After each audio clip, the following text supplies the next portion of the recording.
दोस्तों, चीन इस वक्त एक इंटरेस्टिंग सिचुएशन से गुजर रहा है। एक तरफ तो शी जिनपिंग ने तीसरी बार सत्ता को अपने कब्जे में कर लिया है, वहीं दूसरी ओर इस वक्त चीन में जीरो कोविड पॉलिसी का विरोध चल रहा है और लोग आजादी के लिए नारे भी लगा रहे हैं। इसके ऊपर से चीन के मिलिट्री इंटरेस्ट और बढ़ती हुई पावर्स भी हैं।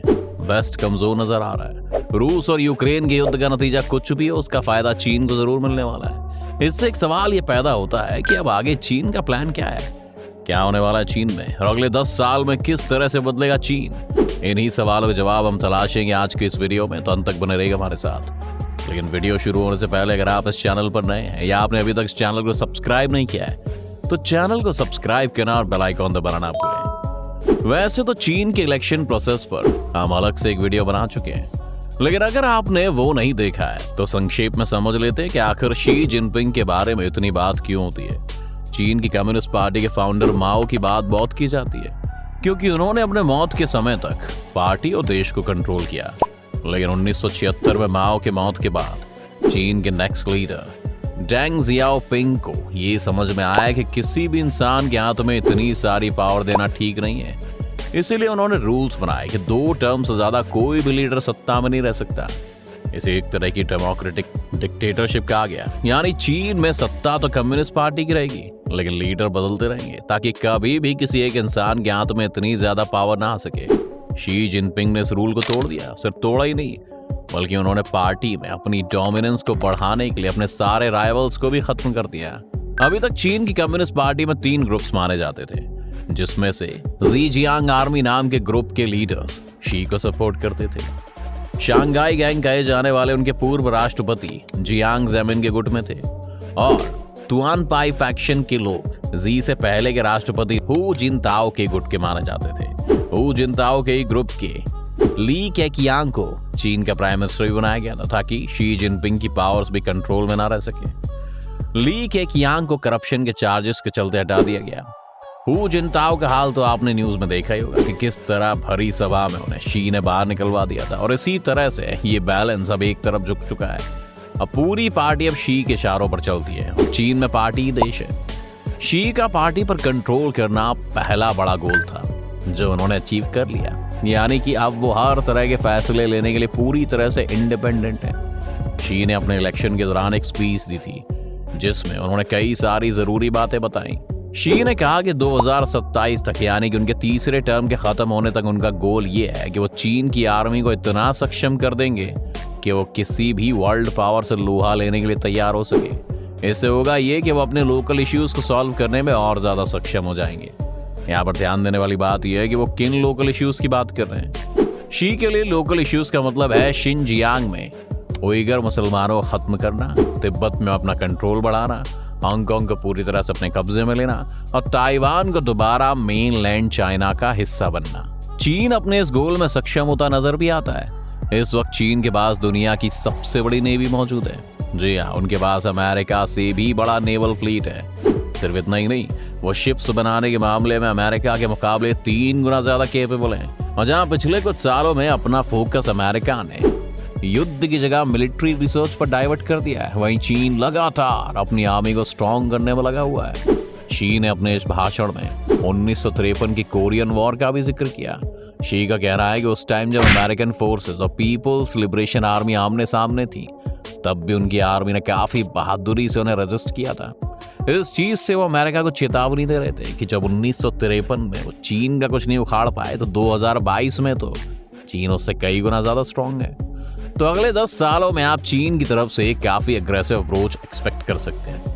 इसके लिए चीन ने खुद को सिर्फ हथियारों और सोल्जर्स की मदद से ही सिर्फ प्रिपेयर करना शुरू नहीं किया है, बल्कि अब वो धीरे धीरे आत्मनिर्भर भी होते जा रहे हैं। मिलिट्री में सबसे जरूरी चीज है टेक्नोलॉजी, और आने वाले टाइम में सोल्जर्स नहीं बल्कि ड्रोन्स और बाकी ऑटोमेटेड सिस्टम्स की मदद से जंग हुआ करेगी। इसके लिए चाहिए बेहतर टेक्नोलॉजी और बेहतर सेमीकंडक्टर चिप्स।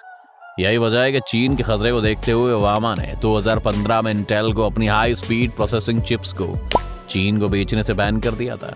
लेकिन इसका परिणाम ये हुआ कि उन्होंने 1 साल बाद ही अपनी टेक्नोलॉजी को इतना ज्यादा डेवलप कर लिया कि चीन में बना सनवे ताइहू लाइट सुपर कंप्यूटर कुछ वक्त के लिए दुनिया का सबसे तेज कंप्यूटर बन गया था। चीन ने अपने सारे वेपन सिस्टम्स में से फॉरेन पार्ट्स को निकालकर उन्हें चीन में ही बनाए जाने वाले पार्ट्स से रिप्लेस करना शुरू कर दिया। जैसे कि 2018 में उन्होंने JM54 GPU लॉन्च किया, जिसने वहां के सारे मिलिट्री ड्रोन्स में से कनाडा में बने M9 GPU को रिप्लेस कर दिया। चीन ये इसलिए भी कर सकता है क्योंकि 3 दशकों से वो दुनिया का मैन्युफैक्चरिंग हब रहा है, जिस वजह से ना सिर्फ उनके पास अब बेहतर टेक्नोलॉजी है पर साथ ही साथ उसे लार्ज स्केल पर मैन्युफैक्चर करने की कैपेबिलिटी भी है। चीन ने अपने अगले 10 सालों में मिलिट्री सिविल फ्यूजन या MCF को भी और ज्यादा स्ट्रॉन्ग करने की बात कही है। MCF एक काफी इंटरेस्टिंग कॉन्सेप्ट है दोस्तों। अगर हम अमेरिका का एग्जाम्पल लें तो वहां पर प्राइवेट कंपनी ज्यादातर हथियार और टेक्नोलॉजीज डेवलप करती है और फिर वो उन्हें मिलिट्री को भेजती हैं, लेकिन मिलिट्री और प्राइवेट कंपनीज जनरली अपनी टेक्नोलॉजीज को आपस में शेयर नहीं करती। इस टाइम चीन सिर्फ अपनी प्राइवेट कंपनीज को फंड ही नहीं कर रहा है बल्कि उनके साथ एक्टिवली अपनी मिलिट्री टेक्नोलॉजीज भी शेयर कर रहा है। इस तरह से इन कंपनीज को भी काफी बेनिफिट होता है क्योंकि मिलिट्री टेक्नोलॉजी हमेशा ही 10 से 20 साल ज्यादा एडवांस होती है और इस एडवांस टेक्नोलॉजी के हाथ लगने से वो मार्केट में अपने बाकी कंपैटिटर से कई गुना ज्यादा आगे निकल जाते हैं। वहीं चीन को इससे इकोनॉमिक बेनिफिट भी है और साथ ही वो अपने यहाँ की कंपनीज को उनके फुल पोटेंशियल पर इस्तेमाल भी कर पाते हैं और इसी को वो MCF कहते हैं। एक तरह से देखा जाए तो चीन अब एक स्ट्रॉन्ग लीडर है और एक स्ट्रॉन्ग लीडर और एक एडवांस्ड मिलिट्री है। जब ये 2 चीजें मिल जाती तो काफी खतरनाक कॉम्बिनेशन तैयार होता है। चीन को अमेरिका की बराबरी करने की भी जरूरत नहीं है क्योंकि अभी उनका फोकस पूरी दुनिया का बॉस बनने का नहीं बल्कि सिर्फ एशिया में एक डोमिनेंस फोर्स बनने का है। वो इस वक्त एशिया में सबसे एडवांस कंट्री है, फिर चाहे वो टेक्नोलॉजी की बात हो या इकोनॉमी के साइज की। आज उनके जो भी बॉर्डर्स इश्यू हैं वो ताइवान से हो, भारत से हो, उनके बीच जो भी मेन दीवार है वो अमेरिका और वेस्ट ही है। अगर शी जिनपिंग अपनी फोर्स को इसी तरह से लगातार स्ट्रॉन्ग करते रहेंगे तो जिस तरह अमेरिका यूक्रेन को बचाने के लिए नहीं गया उसी तरह वो ताइवान को भी बचाने के लिए नहीं आएगा। शी का ये प्लान है कि वो इस कदर चीन को डेवलप कर दे कि अमेरिका जैसा देश भी उनके झगड़े में पड़ने से पहले 100 बार सोचे। अगर आप इस बार के प्रोटेस्ट को भी देखें तो कई लोग ये मानते हैं कि इन प्रोटेस्ट के कारण शायद शी जिनपिंग की पावर कम हो जाए, लेकिन ठीक उसका उल्टा वहां पे हो रहा है। ये वो वक्त है जहां पर शी जिनपिंग अपनी पावर को टेस्ट कर रहे हैं। इतने प्रोटेस्ट के बावजूद भी शी ने पैनिक बटन नहीं दबाया बल्कि लोगों को प्रोटेस्ट करने दिया और फिर फेस रिकॉग्निशन टेक्नोलॉजी की मदद से अब उनकी पुलिस लोगों के घरों में जाकर उनसे पूछ रही है कि वो उस प्रोटेस्ट में क्यों थे और कुछ लोगों को गिरफ्तार भी किया गया है। भीड़ से छांट कर लोगों को टारगेट किया जा रहा है ताकि अगली बार वो इस तरह का प्रोटेस्ट ऑर्गेनाइज करने से पहले 10 बार सोचे। शी जिनपिंग के लिए प्रोटेस्ट इसलिए भी अच्छा है क्योंकि इससे वो अपने सिस्टम की खामियों को भी देख रहे हैं और पता लगा रहे हैं कि कहां सेनेटरशिप में कमी रह गई और क्यों वो इंफॉर्मेशन को सही से दबा ना पाए ताकि आने वाले क्राइसिस में वो इससे ज्यादा प्रिपेयर्ड हो। यही है शी का अगले 10 साल का मास्टर प्लान। अभी काम करेगा या नहीं, इस पर आप क्या सोचते हैं हमें कमेंट में लिख के जरूर बताइएगा। उम्मीद है आपको आज की इस वीडियो से काफी कुछ नया सीखने को मिला होगा। अगर आपको ये वीडियो पसंद आया तो वीडियो को लाइक करें और अगर आप इस चैनल पर नए हैं तो जाने से पहले चैनल को सब्सक्राइब करना भी ना भूलें।